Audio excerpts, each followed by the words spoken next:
Hello everyone, कैसे हैं आप लोग। तो आज हम बात करने वाले हैं थंबनेल के बारे में। आपने देखा होगा कि बहुत सारे ऐसे आर्टिस्ट हैं जो किसी भी फाइनल आर्टवर्क बनाने के पहले या फिर किसी भी सीरियस आर्टवर्क बनाने के पहले वो एक थंबनेल जरूर बनाते हैं। तो थंबनेल क्या होता है, ये उनके लिए किस तरह से हेल्प करता है, तो आज हम इन्हीं सब के बारे में डिस्कस करने वाले हैं। तो चलिए शुरू करते हैं। कॉम्पोजिशन को जल्दी टेस्ट करने के लिए थंबनेल बहुत इंपॉर्टेंट होता है। एक बड़े से कैनवास पर सीधा वर्क करने के पहले हम एक छोटे से थंबनेल में ये समझते हैं कि सभी एलिमेंट्स जैसे कि सब्जेक्ट, बैकग्राउंड, बैलेंस ये सब सही लग रहे हैं या नहीं। क्योंकि जब कॉम्पोजिशन ही खराब होगा तो उस ड्राइंग को वापस ठीक कर पाना बहुत ज्यादा मुश्किल हो जाता है। अगर हम बिना थंबनेल के सीधा फाइनल वर्क शुरू करते हैं तो उसमें चेंजेस कर पाना बहुत ज्यादा टाइम टेकिंग और बहुत ज्यादा फ्रस्ट्रेटिंग होता है।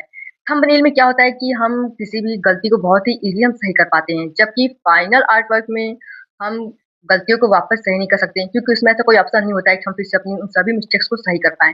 इसलिए थंबनेल बनाना बहुत इंपॉर्टेंट होता है किसी भी फाइनल आर्ट वर्क करने के पहले। एक ही आर्ट वर्क के 3-4 छोटे-छोटे थंबनेल्स बनाकर हम बहुत सारे आइडियाज एक्सप्लोर कर सकते हैं, नए-नए आइडियाज को हम ट्राई कर सकते हैं एक छोटे से थंबनेल में। जैसे कि कौन सा एंगल अच्छा लग रहा है, कौन से सब्जेक्ट को हमें कहाँ रखना है, कौन से एलिमेंट्स हमें कहाँ पे सेट करने हैं, लाइटिंग कहाँ से आ रही है, कंपोजिशन कैसा होना चाहिए। इन सभी को हम छोटे से थंबनेल में हम बहुत अच्छे से समझ सकते हैं और उसमें हम वापस गलतियों को इम्प्रूव भी कर सकते हैं, जो कि फाइनल वर्क में कर पाना बहुत ही मुश्किल होता है। जब हम थंबनेल का यूज करते हैं किसी फाइनल वर्क को करने से पहले, तो हम उसमें ये देख सकते हैं, समझ लेते हैं कि हमारा जो आर्ट वर्क है वो कैसा दिखने वाला है कंप्लीट होने के बाद। इससे हमारा जो विजन है वो क्लियर हो जाता है और हमें किसी भी तरह की कोई कंफ्यूजन नहीं रहती है। थंबनेल एक्सपेरिमेंटेशन के लिए होता है, जिसमें बहुत ही फ्रीली चेंजेस कर पाते हैं, जैसे कंपोजिशन चेंज करना, वैल्यूज को एडजस्ट करना, शेप्स को सिंप्लीफाई करना, पर्सपेक्टिव को चेंज करना, इसके अलावा लाइटिंग एक्सपेरिमेंट करना, और ये सभी इस छोटे से थंबनेल में ही पॉसिबल हो पाता है। एक छोटे से थंबनेल में ही हमारे जो मिस्टेक्स हैं वो बहुत जल्दी पकड़ में आ जाते हैं। हमारा जो आर्ट वर्क है वो बहुत ही प्रोफेशनल और बहुत ही बैलेंस्ड फील होता है।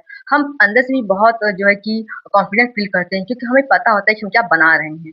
इसके अलावा जो है कि हमारा जो क्रिएटिविटी है वो बहुत ही ज़्यादा इंक्रीज़ होता है, क्योंकि हम थंबनेल में ही बहुत सारे हम आइडियाज़ एक्सप्लोर करते हैं। थंबनेल सोचने और प्लान करने की जगह है, जबकि हमारा जो आर्ट वर्क है वो एक्जीक्यूट करने की जगह है। तो एक छोटे से एग्जांपल समझिए कि जब आप थंबनेल स्किप करते हैं तो आप सीधा एग्जाम देने जा रहे हैं, वो भी बिना किसी प्रिपरेशन के। सो गाइस, ये जो एक छोटा सा थंबनेल होता है ये बहुत इंपॉर्टेंट रोल प्ले करता है किसी भी फाइनल आर्ट वर्क में। So guys, be observant.